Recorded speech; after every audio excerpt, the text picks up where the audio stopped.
भगवान बुद्ध के जीवन में कई ऐसी घटनाएं हैं जिन्होंने हमें जीवन जीने की कला और सच्चे धर्म का पालन करने का मार्ग दिखाया। उनमें से एक बहुत प्रसिद्ध और प्रेरणादायक कहानी है एक घमंडी राजा की, जिसे बुद्ध के उपदेशों ने अहंकार से मुक्त किया और सच्चे धर्म का पालन करने की ओर प्रेरित किया। घमंडी राजा का परिचय किसी समय मगध राज्य में एक राजा हुआ करता था जिसका नाम प्रसेनजित था। राजा प्रसेनजित बहुत ही शक्तिशाली और धनी था। उसके राज्य में सुख सुविधाओं की कोई कमी नहीं थी, लेकिन जैसे जैसे उसकी शक्ति और वैभव बढ़ता गया वैसे वैसे उसके अंदर अहंकार भी बढ़ने लगा। उसे अपने धन, शक्ति और सेना पर बहुत गर्व हो गया। उसे यह विश्वास हो गया था कि इस संसार में उससे बड़ा कोई और नहीं है और वह सर्वश्रेष्ठ है। प्रसेनजित का अहंकार इस हद तक बढ़ गया था कि वह खुद को भगवान से भी ऊपर समझने लगा था। वह अपने दरबारियों और प्रजा को तुच्छ मानने लगा और उनके साथ कठोरता से व्यवहार करने लगा।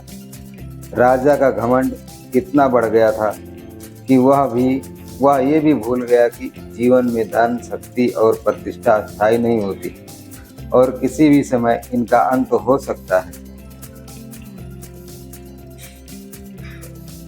राजा प्रसेनजित के राज्य में उस समय भगवान बुद्ध अपने शिष्यों के साथ भ्रमण कर रहे थे। भगवान बुद्ध का जीवन का उद्देश्य मानव जाति को अज्ञानता और घमंड और मोह से मुक्ति करना था। उन्हें जब राजा प्रसेनजित के अहंकार और घमंड के बारे में ज्ञात हुआ तो उन्होंने सोचा कि इस राजा को सच्चाई का मार्ग दिखाना आवश्यक है। उन्होंने अपने शिष्यों से कहा कि हम राजा प्रसेनजित के दरबार में जाएंगे और उसे धर्म का सही मार्ग दिखाना का प्रयास करेंगे।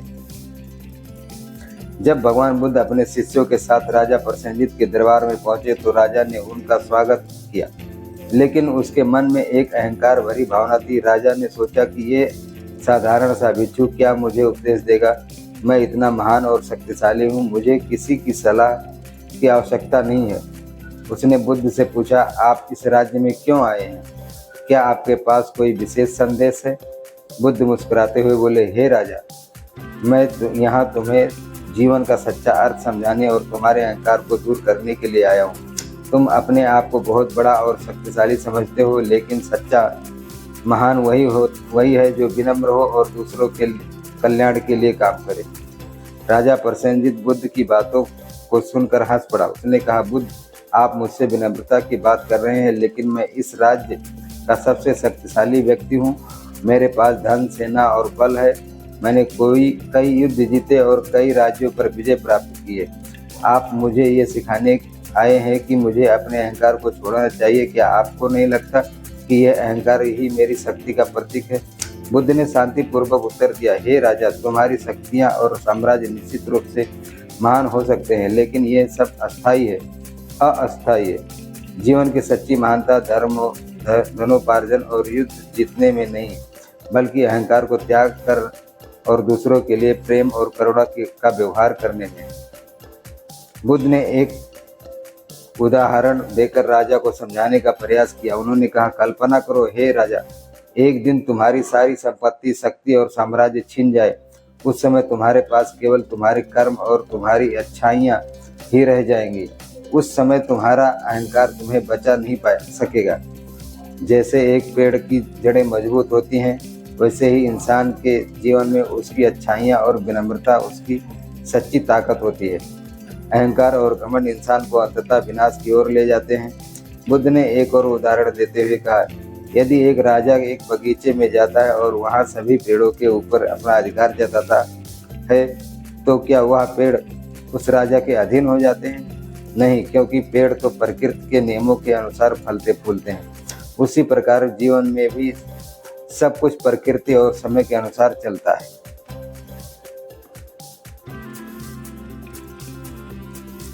बुद्ध की बातों का राजा प्रसेनजित पर गहरा प्रभाव पड़ा। उसने पहली बार महसूस किया कि उसके अहंकार ने उसे अंधा कर दिया है और वह सच्ची विनम्रता और करुणा से दूर हो गया है।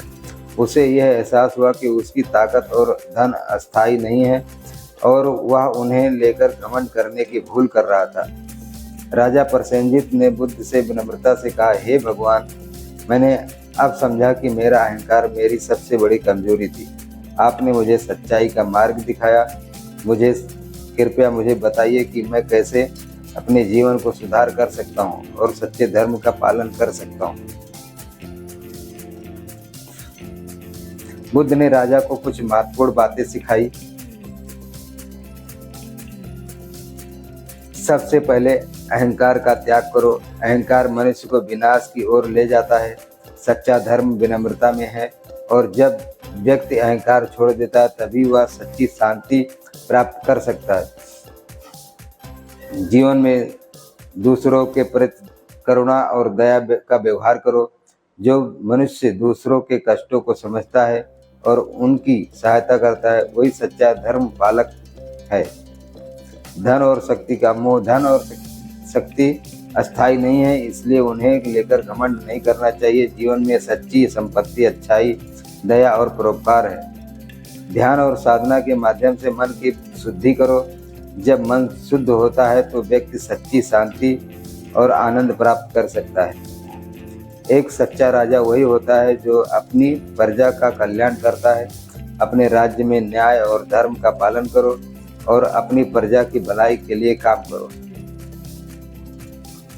बुद्ध के उपदेश सुनने के बाद राजा प्रसेनजीत का हृदय परिवर्तन हो गया।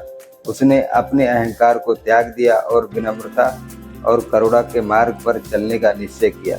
उसने बुद्ध के शरण में जाकर उनके बताए मार्ग का पालन करने का वचन दिया। राजा ने अपने राज्य में न्याय और धर्म की स्थापना की और अपनी प्रजा की भलाई के लिए कार्य करना शुरू किया। राजा ने अपने राज्य में सभी को अहंकार और घमंड से दूर करने का संदेश दिया और स्वयं एक आदर्श राजा के रूप में शासन किया। उसके राज्य में सुख, शांति और समृद्धि आई क्योंकि वह अब सच्चे धर्म का पालन कर रहा था। ये कहानी हमें सिखाती है कि अहंकार और घमंड किसी भी इंसान को सच्ची शांति और सुख नहीं दे सकते। चाहे हम कितने भी धनी, शक्तिशाली या प्रतिष्ठित हों, अगर हम अहंकार में डूबे रहेंगे तो अंततः हम विनाश की ओर ही बढ़ेंगे। सच्ची महानता विनम्रता, करुणा और परोपकार में है। भगवान बुद्ध ने राजा प्रसेनजीत को यह सिखाया कि जीवन का सच्चा अर्थ दूसरों की सेवा और सच्चाई के मार्ग पर चलने में है। इस प्रकार ये कहानी न केवल राजाओं के लिए बल्कि हम सभी के लिए एक महत्वपूर्ण शिक्षा है कि हमें अपने अहंकार को त्याग कर सच्चे धर्म और विनम्रता के मार्ग पर चलना चाहिए।